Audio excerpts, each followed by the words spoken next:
Hello and welcome my dear soul family. स्वागत करती हूँ मैं सभी का आपके लिए एक न्यू रीडिंग लेके मैं आ गई हूँ जो होने वाली है कैंडल वैक्स रीडिंग। जैसा कि आप सभी हमेशा रिक्वेस्ट करते हैं कि मैम थोड़ी सी लंबी बनाइए रीडिंग और कैंडल वैक्स रीडिंग हमें डिटेल में चाहिए, तो आ गए हैं आपके लिए कैंडल वैक्स रीडिंग लेके, जिसमें हम जानेंगे डिटेल में कि क्या चल रहा है इस सिचुएशन में, क्या हो रहा है आपके और आपके पार्टनर के बीच और आने वाले समय में आप क्या एक्सपेक्ट कर सकते हैं। आइए शुरू करते हैं आज की रीडिंग। जब तक मैं कैंडल को ब्लो करूं अपने पार्टनर का नाम लेते रहिए। आज की रीडिंग बहुत खास होगी। आज हम डिटेल में रीडिंग करेंगे और थोड़ा सा जानने की कोशिश करेंगे इस सिचुएशन के बारे में। प्लीज़ अपने पार्टनर का नाम लेते रहिए, यहाँ पे कंसंट्रेट कीजिए ताकि हमें पता लगता रहे। अपने पार्टनर्स का नाम लेते रहिए, अपने पार्टनर का नाम लेते रहिए। एंजल्स हमें गाइड करें इस सिचुएशन में क्या हो रहा है। एंजल्स हमें गाइड करें इस सिचुएशन में क्या हो रहा है। एंजल्स हमें बताएं इस सिचुएशन में अभी क्या हो रहा है। ओके, सबसे पहले मैं अपने व्यूअर्स की करंट एनर्जी बताना चाहूँगी। जैसा कि मैं देख रही हूँ, आप में से बहुत सारे लोग अभी बहुत ज़्यादा डाउन फील कर रहे हैं। मन में अनेक प्रकार की टेंशन है, बहुत तरीके का तनाव है, बहुत सारी चीज़ें ऐसी हैं जो आपके लिए बहुत ज़्यादा मुश्किल होती जा रही हैं। हर दिन उठना और उन्हीं सेम चीज़ों से फाइट करना, उन्हीं सेम चीज़ों को याद करना और स्ट्रगल करना, ये चीज़ आपके लिए डेली का काम बन गया है। और रोज़ आपको कोई ना कोई रुलाता है, किसी न किसी की यादें रुलाती है, कोई चीज़ रुलाती है, कोई मेमोरी रुलाती है, या फिर हो सकता है आपकी खुद में जो डर है वो आपको बहुत पीछे की ओर खींच रहा है। अपने पार्टनर का नाम लेते रहिए, अपना नाम लेते रहिए, यहाँ पे स्पेशली अपना नाम लीजिए। एंजल्स मुझे मेरे व्यूअर्स के बारे में बताने की कोशिश करें। देखिए, सिचुएशन आपके लिए बहुत ज़्यादा मुश्किल होती जा रही है। इनफैक्ट मैं देख रही हूँ कि आप सुबह उठते हैं एक झटके के साथ, नींद प्रॉपरली नहीं आई होती है क्योंकि बहुत सारी चीज़ें याद आ रही हैं, किसी को मिस करते हैं सडनली। रोज़ कोशिश करते हैं कि वहाँ से आगे बढ़े, उनको भूलें, बट हर वक्त हर सेकेंड पास्ट की मेमोरीज़ आपको पीछे की ओर खींच रही हैं। जितनी भी चीज़ें आपकी लाइफ में असफल रही, जितनी चीज़ें आपके लिए काम नहीं कर पाई, जितनी चीज़ें आपको छोड़ के चली गई या फिर आपकी ना हो पाई, वो सारी चीज़ें आपको रह रह के बहुत ज़्यादा याद कर रही है, याद आ रही है, जिसकी वजह से आप बहुत ज़्यादा कमज़ोर पड़ रहे हैं। हाल फिलहाल में देख पा रही हूँ, हो सकता है कि आप बहुत ज़्यादा रोए भी हों, बहुत सारे टीयर्स, बहुत सारे आंसू, बहुत ज़्यादा दुख, स्ट्रगल। आप में से बहुत सारे लोग ऐसे भी हैं जो अभी इस वक्त मल्टीटास्किंग कर रहे हैं। बहुत सारी चीज़ें ना चाहते हुए भी बहुत ज़्यादा कॉम्प्लिकेटेड होती जा रही हैं, मुश्किल होती जा रही हैं, टायर्ड फील करते हैं हर वक्त, चीज़ें आपके फेवर में नहीं जा रही है। मेंटल सेटिस्फैक्शन मुझे यहाँ पे बिल्कुल नहीं दिख रहा है और बहुत ज़्यादा परेशान आप मुझे लग रहे हैं। हंसना तो जैसे भूल ही गए हैं। थोड़ा सा हंसते हैं, उससे 3 गुना ज़्यादा आप रोते हैं, 3 गुना ज़्यादा आपको दुख महसूस होता है।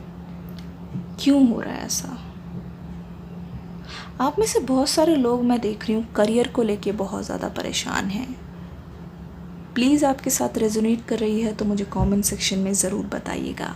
वीडियो को लाइक करके अपना प्यार देके ज़रूर जाइएगा। बहुत साल हो गए हैं, हो सकता है आप में से बहुत सारे लोगों का मैं देख पा रही हूँ किसी चीज़ में ना बहुत ज़्यादा अटेम्प्ट्स ले लिए हैं। मतलब एक चीज़ को बहुत बार कर लिया है और उसमें बार बार अगर असफल हो रहे हैं तो ये चीज़ें आपके लिए बहुत ज़्यादा मुश्किल भरी होती जा रही है, बहुत ज़्यादा दबाव वाली, प्रेशर वाली सिचुएशन होती जा रही है।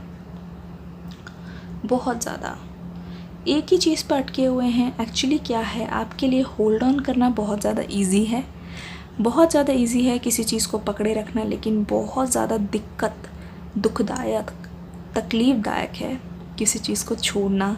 और यही चीज़ मैं देख रही हूँ। बेसिकली आपको पता है कि इस चीज़ को छोड़ देंगे, अगर हाथ से जाने देंगे, वो रस्सी जो हमें इतना ज़्यादा घाव दे रही है, तनाव दे रही है, मुश्किलें दे रही है, अगर उसे हम छोड़ देंगे और छोड़कर आगे की ओर बढ़ जाएंगे तो हमें बहुत ज़्यादा सुकून मिलेगा। लेकिन आपकी दिल की आवाज़ उससे छोड़ने नहीं दे रही है।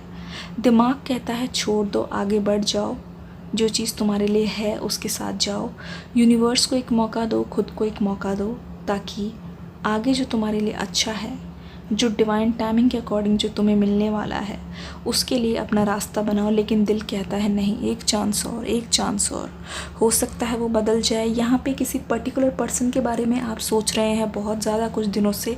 देखिए, आप इस पर्सन के बारे में तो सोच रहे हैं, मैं देख रही हूँ, लेकिन एक चीज़ और है यहाँ पे कि ना, उस पर्सन से रिलेटेड आप इतना ज़्यादा सोच रहे हैं कि लाइफ में ना, अगर आपकी लाइफ में बहुत सारी चीज़ें काम नहीं भी कर रही है, नहीं भी है आपके फेवर में, तो आप ना उससे कनेक्ट करने की कोशिश कर रहे हैं। मतलब कि आप सोच रहे हैं बात कर लूँ, मुझे अच्छा फील होगा। हो सकता है कि उनसे बात करके मुझे थोड़ा हौसला आए। हो सकता है जैसे पहले उनसे बात शेयर हुआ करती थी वैसे शेयर करूँ तो मुझे अच्छा लगे। एटलीस्ट उनको पता चले कि मैं तकलीफ़ में हूँ। उनकी एनर्जी मैं देख रही हूँ। यहाँ पे आपके पार्टनर ना अपने आप को बहुत ज़्यादा डिस्ट्रैक्ट करने की कोशिश कर रहे हैं। आप दोनों ना करेंटली इस वक्त एक दूसरे को बहुत ज़्यादा मिरर कर रहे हैं। दोनों की एनर्जी देखिए, अगर मैं ध्यान से देखूँ मुझे ये पता चल रहा है, देखिए वैक्सेस कनेक्ट हो चुके हैं। आप दोनों एक दूसरे से बहुत ज़्यादा कनेक्टेड हैं।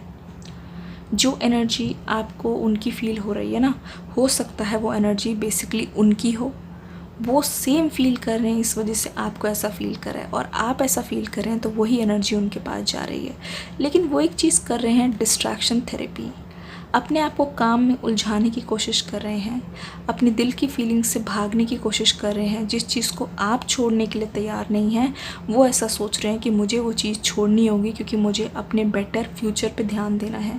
क्योंकि मुझे पता है इस पर्सन के साथ अगर मैं नहीं रह पाया या फिर रीयूनाइट हो पाया या पाई, मुझे एक दिन उनकी शादी देखनी है, मुझे एक दिन उनके बच्चे होते हुए देखने हैं, वो भी मेरे साथ नहीं, किसी और के साथ। तो उस चीज़ के लिए, उस कड़ी सिचुएशन के लिए, उस बहुत ज़्यादा मुश्किल और हार्ट ब्रेकिंग सिचुएशन के लिए आपके पर्सन आपको छोड़ने के लिए या फिर हो सकता है मूव ऑन करने के लिए बहुत ज़्यादा कोशिशें कर रहे हैं। उस चीज़ के लिए अपने आप को प्रिपेयर कर रहे हैं कि फ्यूचर में ऐसी खबर आए या फिर ऐसी चीज़ें हो तो सुनने के लिए मुझे हिम्मत मिले। अभी से वो अपनी हिम्मत को जुटा रहे हैं। आप में से बहुत सारे लोग ऐसे हैं, बहुत दुखद बात है, लेकिन उनके पार्टनर शादी कर चुके हैं या फिर शादी होने वाली है, लेकिन आप इतने मजबूर हैं कि आपके पास और कोई रास्ता नहीं है सिवाय देखने के, रोने के, बिलखने के। ये सिचुएशन मैं देख पा रही हूँ। ये दुख जो है ये बहुत पुराना दुख है, ये प्यार है, ये बहुत पुराना प्यार है। ये आजकल का नहीं, सालों का प्यार है। किसी किसी को अरसे हो गए हैं, एक डेकेड हो गया है, मतलब 10 साल से ऊपर भी लोग हैं जो वेट कर रहे हैं अपने पार्टनर का। बहुत ज़्यादा आपको अभी उम्मीद ख़त्म होती जा रही है, और चीज़ों को छोड़ने की जो उम्मीद है, चीज़ों को छोड़ने का जो डिसीजन है कि अब आपको फाइनली लेट गो करना होगा, वो चीज़ें आपको अंदर से खाए जा रही है। आपकी एनर्जी बहुत ज़्यादा हैवी मैं महसूस कर पा रही हूँ, बहुत ज़्यादा हैवी। एक चीज़ और मैं बोलना चाहूँगी, आप में से बहुत सारे लोग ऐसा हो सकता है अपने पार्टनर की पिक्चर्स देख रहे हो हाल फिलहाल में, पुराने चैट्स, स्क्रीनशॉट।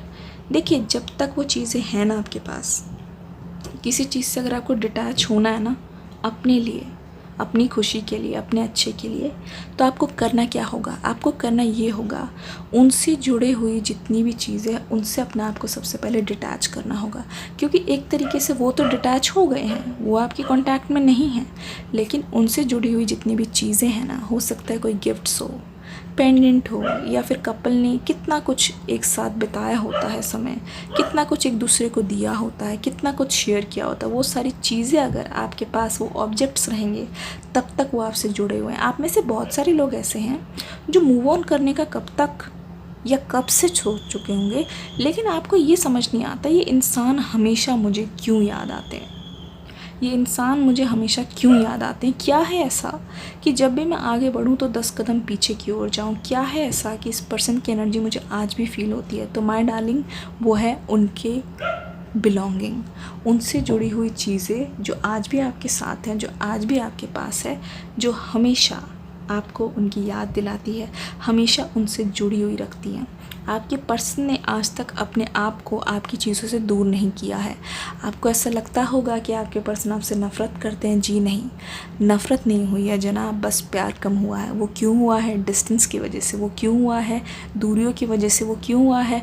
आपस में एक दूसरे को ना देख पाने की वजह से, नो कॉन्टैक्ट की वजह से, जहाँ पे मिसअंडरस्टैंडिंग और अपनी ओवर थिंकिंग बढ़ती जा रही है। आपके पर्सन ना बहुत टाइम से ये सोच रहे हैं कि आप शायद ना उनसे मूव ऑन कर चुके हैं, इसीलिए उनके पास कोई ऑप्शन नहीं है आपसे मूव ऑन करने के अलावा। लेकिन एक चीज़ मैं बोल पा रही हूँ कि आपके पर्सन बहुत ज़्यादा ना डरे हुए से भी रहते हैं। जैसे कि मैंने बोला, वो अपने आप को प्रिपेयर करते रहते हैं कि जो बुरा होने वाला है उसे सहने की ताकत वो रखें। लेकिन क्या है ना, उनको ये लगता है कि कब वो समय आ जाएगा, ऐसा ना हो कि मेरी जान ही निकल जाए। क्योंकि देखिए, अपने आप को कितना भी तैयार करे, वो समय जो बुरा आने वाला है, जो चीज़ें उनको देखनी पड़ेंगी, वो चीज़ें उनको झकझोर के रख देंगी। कहीं ना कहीं आपके मन में ये चीज़ भी आती है कि कहीं ऐसा ना हो कि मैं उनकी लाइफ में एक स्टोरी की तरह या पार्ट की तरह बन के रह जाऊं। क्योंकि जो चीज़ें थी ना, वो इतनी ज़्यादा इंटेंस थी, वो मजाक में नहीं थी, चीज़ें बहुत सीरियस लेवल पे थी आप दोनों के बीच में। इसीलिए ना चाहते हुए भी आपको उनकी याद आ ही जाती है, उनकी याद सताती है और आपसे दूर नहीं हो पाती है। 11-11 में देख रही हूँ। Thank you so much angels for this message, thank you so much. अब देखते हैं आगे क्या होने वाला है। देखिए, आप में से बहुत सारे लोग जो है अपनी रीयूनियन का वेट कर रहे होंगे, आखिर कब तक आएंगे। सब कुछ सही है, हमारे साथ रेजोनेट कर रहा है, लेकिन कब तक वो आने की कोशिश कर रहे हैं। देखिए, कभी कभी क्या होता है, डिवाइन टाइमिंग आपको सारे साइन दे रही है, सब कुछ बता रही है, हिम्मत दे रही है, लेकिन आप ही अपनी इच्छा से कदम नहीं ले रहे हैं। ऐसी सिचुएशन में डिवाइन टाइमिंग का क्या रोल रह गया, बताइए। आपके पर्सन को बहुत ज़्यादा तरसते हैं, तड़पते हैं कि आगे आऊँ, बात करूँ, एक बार मिलन हो जाए, रियूनियन हो जाए, लेकिन क्या है, पैर नहीं बढ़ाते। एक बात बताइए, जब स्पेशल फोर्सेस अपने काम में लगी है, लेकिन आप ही उनको देखकर आंख मूंद ले। आता है ना वो वाला कार्ड, आपने देखा होगा, जहाँ पे एक इंसान बैठकर अपनी आंखों पे पट्टी बांधे बैठा है, वो अपनी पट्टी खोलना ही नहीं चाहता है। वैसे ही डेविल वाला कार्ड भी आता है, जहाँ पे उसके हाथों में पैरों में बेड़ियाँ बंधी है, लेकिन उसके पास ऑप्शन है कि वो खोल के आपके पास आए। अगर वो खोलना ही नहीं चाहता है तो बताइए, सब कुछ टाइमिंग का खेल है। अगर आपके पर्सन चाहें तो आपके पास अभी इसी वक्त जब आप रीडिंग देख रहे हैं तब आ सकते हैं। आने वाले कुछ टाइम में आपके पर्सन के मन में आपको लेके बहुत सारी चीज़ें ना बहुत ज़्यादा तलब सी उठेगी, मैं देख रही हूँ। मतलब कि उनको ना एकदम से ऐसा मन करेगा कि मुझे जाना चाहिए, बात करना चाहिए, लेकिन उस समय वो क्या करेंगे वो उनका डिसीजन है। रीयूनियन उसी पर डिपेंड करता है जब आपके पार्टनर डिसाइड करे। अगर पार्टनर अब डिसाइड करते हैं तो आज आपका टाइम है। अगर आपके पर्सन, जैसे कि होते हैं बहुत लोगों के पर्सन, वो हिचकिचाते हैं, जब आप उनके साथ रिलेशनशिप में थे तब भी उन्होंने ये चीज़ की कि वो पहला मूव नहीं लेते थे, अपना स्टैंड लेते थे। ऐसे पर्सन को बताइए क्या करें, ये तो उनके हाथ में है ना। डिवाइन टाइमिंग, देखिए, एक डिवाइन टाइमिंग इतनी स्ट्रॉन्ग फोर्स से आती है कि आपके पर्सन चाह कर भी नहीं रुक पाएंगे। तो ऐसा टाइमिंग मुझे दिख रहा है बिल्कुल श्योरली रीडिंग करते वक्त, क्योंकि आपके पर्सन के मन में जितने इमोशंस है वो आप भी मिरर कर रहे हैं। मैं देख रही हूँ बहुत डीप फीलिंग्स है। ये रिलेशनशिप, ये रिश्ता आपका बिल्कुल भी शैलो नहीं है, ना ही ये फ्रेंडशिप है, ना ही ये क्रश वाला कोई सीन है। ये सरासर सीधा सीधा ये प्यार है। Soulmates in love, soulmates in love, है ना। आइए देख लेते हैं आपके पर्सन की तरफ से कुछ लव मैसेजेस और जानेंगे कि क्या कह रहे हैं, क्या है उनके दिल में। अगर आपको ऐसी ही लंबी कैंडल वैक्स रीडिंग चाहिए तो प्लीज़ मुझे कमेंट सेक्शन में ज़रूर बताइएगा, ठीक है। बाकी कैंडल वैक्स रीडिंग के लिए मैं एंड स्क्रीन पे लगा दूंगी और डिस्क्रिप्शन बॉक्स में लिंक दे दूंगी। आइए थोड़ा सा और देख लेते हैं। पहली बात, और कुछ कहना चाहते हैं एंजल्स? लव मैसेजेस, दिल में बहुत कुछ छुपा रखा है, बहुत सारी अनकही बातें हैं जो आपको आज भी पता नहीं है। Hidden hidden hidden hidden, yes, thank you so much. चलिए नेक्स्ट रीडिंग इसी पे ही लेके आते हैं। कल सुबह लेके आएंगे हम 11 बजे कि उनके दिल में क्या क्या हिडन है, ठीक है। आइए सबसे पहले हम लव मैसेजेस को देख लेते हैं। Thank you so much angels.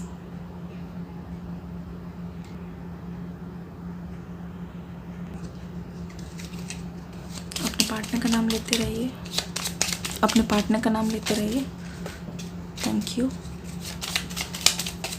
Thank you so much. देखिए, you care about how I feel. जब आप दोनों साथ में थे, आप उनका हर तरीके से ध्यान रखते थे। वो you will be always there for me, ठीक है। मतलब कि I know that you will be always there for me. मुझे पता है तुम हमेशा मेरे साथ हो, मेरे लिए हमेशा रहोगे। We can chat forever. जब आपसे चैटिंग नहीं हो रही है, बातें बिल्कुल बंद है, तो आपकी बहुत ज़्यादा याद आ रही है आप दोनों की चैट्स की। जैसे कि आप भी पुरानी चैट्स को पढ़ रहे हैं, वो भी ऐसा कर रहे हैं, पुरानी चैट्स को पढ़ते हैं, पुरानी बातों को याद करते हैं, आप दोनों के अच्छे टाइम को याद करते हैं। You take care of me and stay by my side when I am ill. मतलब कि हमेशा जब वो बीमार पड़ते थे तब उनके साथ रहते थे, आप उनकी केयर करते थे। You are my other half. तुम मेरे लिए मेरा एक ऐसा पार्ट हो जो मुझे कंप्लीट करते हो। You say silly things and cute things to make me laugh. मतलब कि आप हमेशा उनको हंसाने की कोशिश करते थे, क्योंकि आपकी खुशी और आपकी हंसी उनके लिए मायने रखती है, और सेम आपके लिए भी उनकी खुशियाँ मायने रखती है। You give amazing hugs. जब तुम गले लगा लेते थे, ऐसा लगता था कि मुझे अब इसके आगे और किसी चीज़ की उम्मीद नहीं है। आशा करती हूँ रीडिंग पसंद आई होगी। कैसी लगी ये रीडिंग बता के ज़रूर जाइएगा। मैं मिलती हूँ कल लेकर कि क्या है आपके पार्टनर की हिडन फीलिंग्स। तब तक के लिए यही कहूँगी, God bless you and love you all.